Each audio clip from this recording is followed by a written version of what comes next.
What is up, my friend? Amyx here. I'm a life coach who helps hungry leaders create their best life, navigate the challenges of marriage, heal from past pain, and ultimately experience more joy. And in today's video, we're diving deep into a topic that's rarely touched upon, but immensely important, which is actually healing masculine energy. Now, if you haven't yet, hit that subscribe button so you don't miss out on any of the videos that we're creating here. With that being said, let's get into today's topic. Now, I don't care what gender you are. Every single person on earth, they carries within them a balance of masculine and feminine energies. And sometimes, due to various life experiences, somebody's masculine energy can become wounded, ultimately leading to imbalances that affect their relationships, their self-image, and their overall well-being. You see, masculine energy is often associated with yang energy in Chinese philosophy, and it represents qualities such as strength, courage, independence, leadership, and assertiveness. Now, masculine energy is all about taking action, making decisions, creating stability. It's about ordering the chaos, in my experience. But when this energy is wounded, it can manifest in harmful ways such as aggression, control,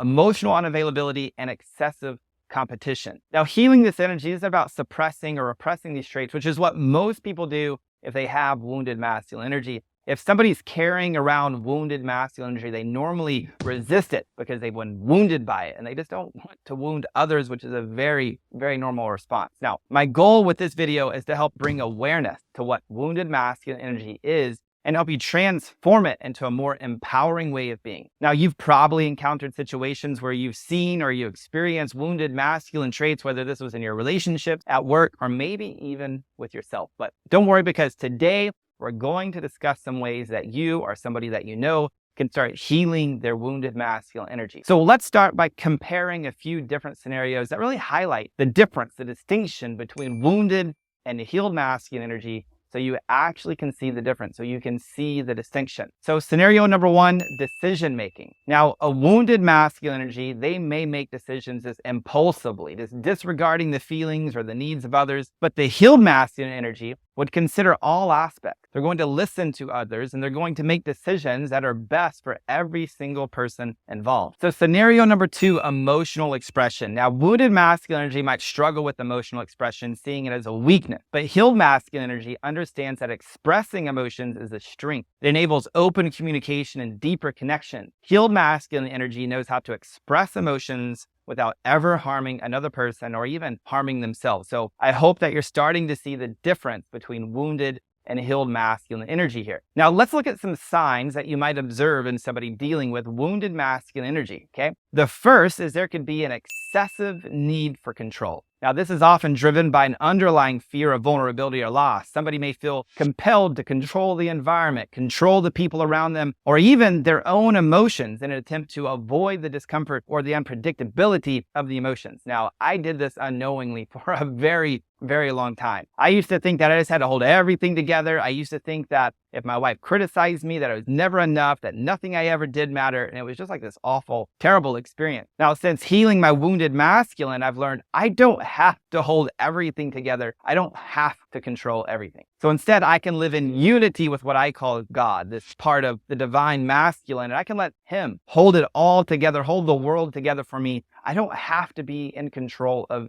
everything. The only thing I get to be in control of is how I choose to respond to life moment by moment by moment. That's all I can control. Now, another sign that somebody might be dealing with wounded masculine is maybe they're just completely emotionally unavailable. You know, there's this stereotype that men shouldn't express emotions, especially those of vulnerability or sadness. There's also the stereotype that women should keep it all together because their emotions are too much. Well, I'm going to have you consider all of those are absolute disempowering beliefs. If somebody believes things such as this, it can lead to somebody ignoring, suppressing, or just disconnecting from their feelings, ultimately creating a kind of like this emotional armor, like an armadillo, something like that. And if you grew up like me, maybe you've heard things like, boy, I've got bigger scratches on my eyeballs. Are you bleeding? Then get up, right? Like if you grew up me in East Texas, that's the type of stuff that I grew up with. And this is the stuff that often results in a lack of emotional depth and connection with other people. It's stuff like this that often results in someone disconnecting from their emotional experience, so much so that by the time they're 27, 35, 45 years old, they start really wondering like, man, who am I really? Now, thankfully, I've learned that those of us who are the most vulnerable we actually have the most influence. When I integrated more and more of my own masculine, I could be as vulnerable as I wanted to be with anyone on the planet because I knew in my bones, I'm safe, I'm good, I can be here for me, even if they are not going to be here for me. I can be there for them if it's needed. I'm just here to be me. Now, another symptom of wounded masculine energy, it could be an overemphasis on competition. Now, competition in and of itself, it's not a bad thing by any means. However, when it becomes the primary way that somebody's deriving their self-worth, their self-esteem, or establishing their identity, that, my friend, becomes a very big problem. It's a huge problem because somebody can spend their entire life and never really prove or defend themselves to others that they're worthy, that they're good enough right here, right now. It's almost like winning becomes this ever-moving finish line that somebody just can never arrive at, no matter how hard they try, how much work they put in.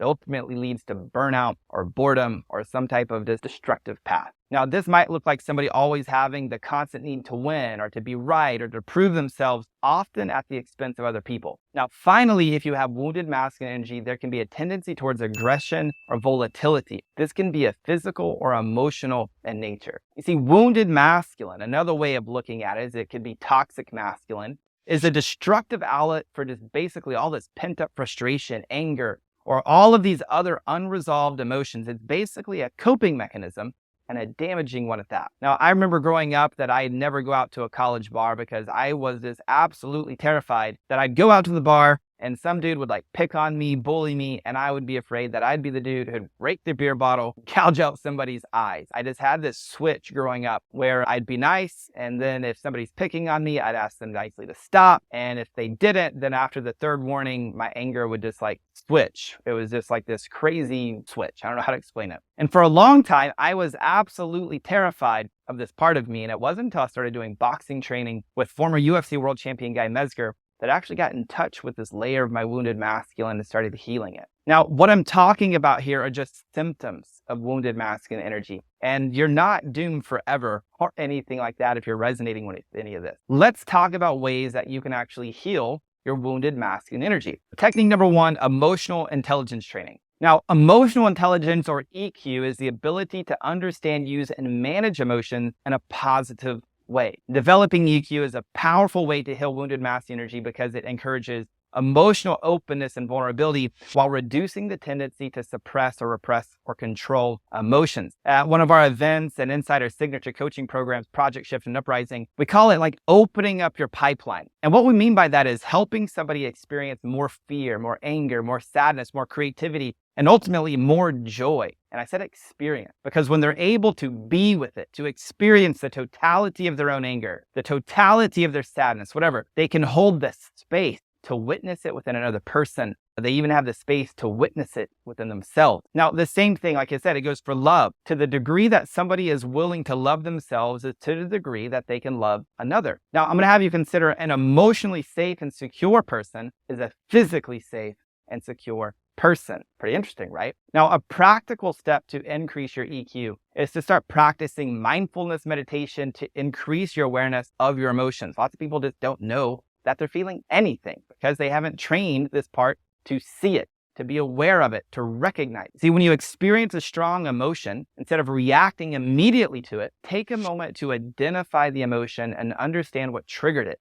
Notice what sensations you feel inside your body, and then start to reflect on the sensations without judgment. This practice, it can help you better manage and express your emotions and help you source your own sense of safety when others are expressing their emotions around you. Now, another way to heal wounded masculine energy is assertiveness training. Wounded masculine energy often expresses itself as either aggression or passiveness. Assertiveness is this healthy middle ground, allowing someone to express their needs and their wants without infringing on the rights of others or without needing to control or manipulate or dominate them. A practical step to assertiveness training is practicing I statement. Instead of saying, you make me feel, say, I feel, right? You make me feel, that's like blaming, that's putting off the responsibility, but saying, I feel frustrated.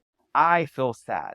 I feel afraid, right? When you're saying I, you're taking responsibility. This can help somebody express their feelings without blaming, without shaming, without criticizing others. And then over time, this ultimately helps somebody communicate more assertively and effectively. Now, another way to heal wounded masculine energy is what I will say is shadow work. Now, I'm a huge fan of shadow work, and I help a lot of my private clients and people inside of our programs become aware of what their shadow is and how to integrate it quickly. Now, shadow work is a psychological practice developed by Carl Jung, and it involves exploring the shadow self, the parts of ourselves that we're uncomfortable with or that we just rather not look at. By confronting and understanding these aspects of ourselves, we can integrate them into our conscious self, ultimately leading to growth and healing and a whole new level of personal power and freedom. One of my favorite quotes on the planet, Carl Jung said, "Until you make the unconscious conscious, it will direct your life and you'll call it fate." Now, I have personally experienced this to be true, and it's one of the reasons that I experience how important it is to get in touch with and integrate these parts of us that we've just cut ourselves off from or that we resist. Now, a practical step to start owning and integrating your shadow self is to start a journal.